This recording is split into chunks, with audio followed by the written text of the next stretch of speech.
Assalamualaikum warahmatullahi wabarakatuh. Di sini saya Dwi Anggara, NPM 18711008. Di sini saya akan menjelaskan alat apa saja yang dibutuhkan untuk pembuatan kompos, yaitu ada ember, ada bekas karung untuk penutupnya, dan ember yang satunya untuk memperbanyak E4. Sedangkan untuk garuk dan kop yaitu untuk mempermudah kegiatan pembuatan kompos. Terima kasih. Saya Isma Yuliana, NPM 1871119. Di sini saya membawa serasah yang terbuat dari sisa-sisa tanaman jagung yang telah dicoper atau dihaluskan. Serasah ini digunakan sebagai alas atau dasar dalam pembuatan pupuk organik. Assalamualaikum warahmatullahi wabarakatuh. Perkenalkan, nama saya Muzani Oktaviano, NPM 187111029. Saya di sini membawakan bahan untuk pembuatan mikroorganisme lokal, yaitu sisa-sisa limbah rumah tangga.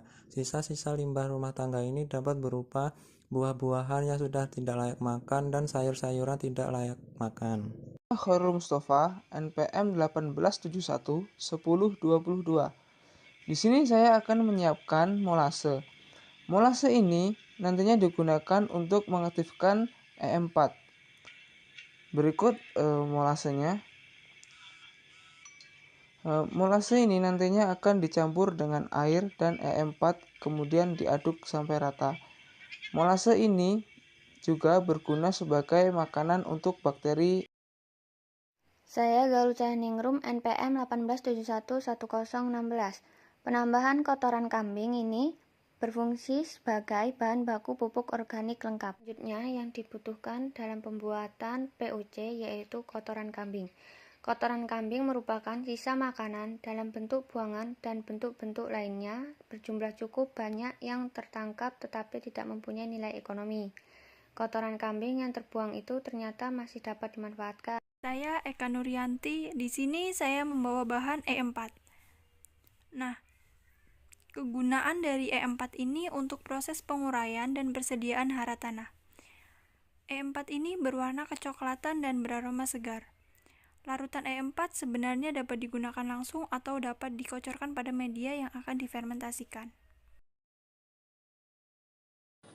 Perkenalkan, nama saya Naura Habibah, NPM 187111030.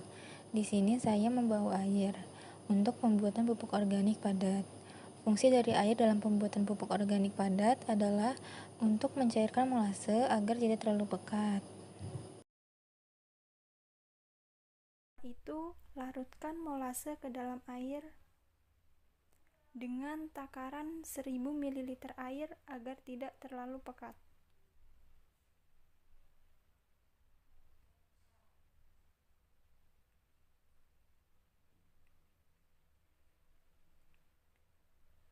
Lalu, tambahkan 5 tutup botol E4. E4 di sini untuk proses penguraian dan persediaan hara tanah. 1 tutup botol E4 setara dengan 20 ml. E4 sendiri mengandung bakteri fermentasi Lactobacillus.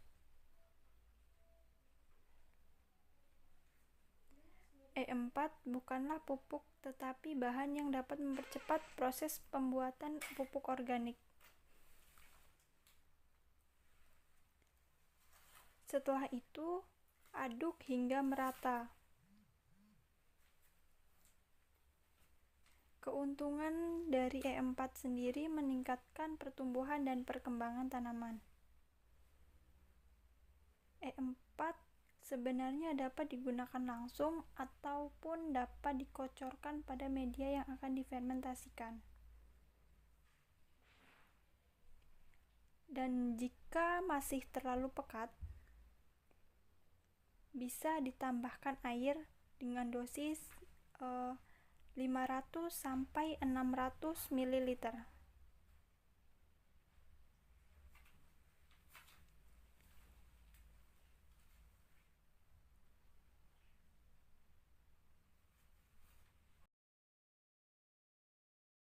Pertama, kita masukkan serasah yang berasal dari sisa-sisa tanaman jagung yang sudah dihaluskan dengan menggunakan chopper.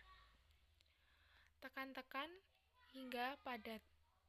Pada lapisan pertama, biasanya serasa yang digunakan cukup banyak agar lapisan menjadi tebal dan tidak mudah merembes dengan air.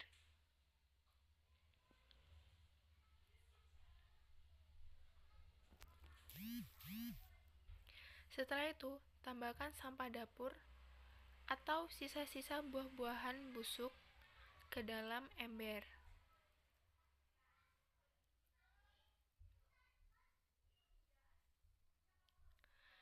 Selanjutnya adalah masukkan pupuk kandang. Di sini kami menggunakan kotoran kambing untuk lapisan ketiga.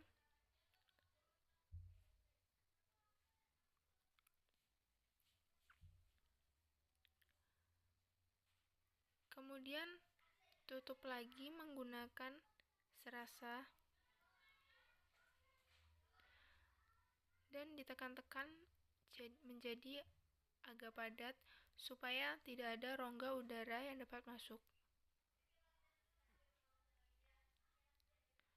Lalu siram menggunakan dekomposer hingga merata.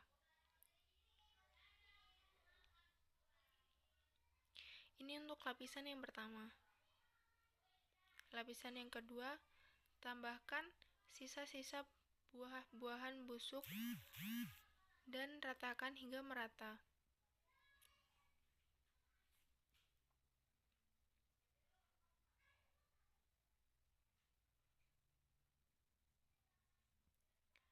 Masukkan kembali pupuk kandang atau kotoran kambing yang telah disiapkan ke dalam ember secukupnya.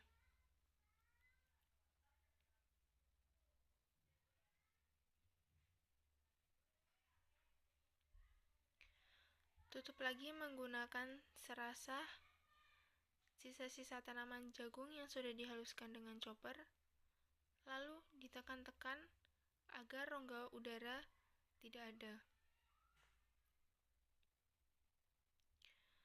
Di sini kami membuat 3 lapisan, dan setiap lapisannya disiram dengan dekomposer.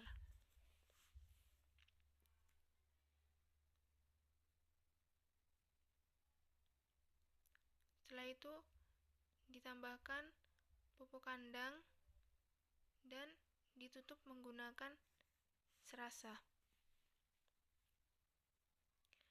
Ditekan-tekan agar tidak ada rongga udara sedikit pun yang masuk ke dalam ember, lalu disiram menggunakan dekomposer hingga merata.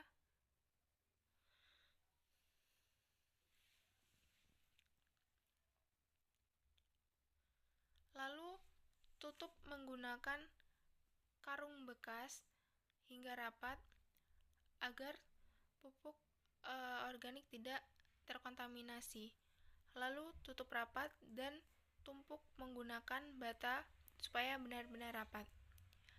Setelah semua proses terlalui, diamkan selama 7-14 hari. Jika sudah mengalami perubahan warna dan tidak berbau, maka kompos sudah jadi dan siap diaplikasikan ke dalam tanaman.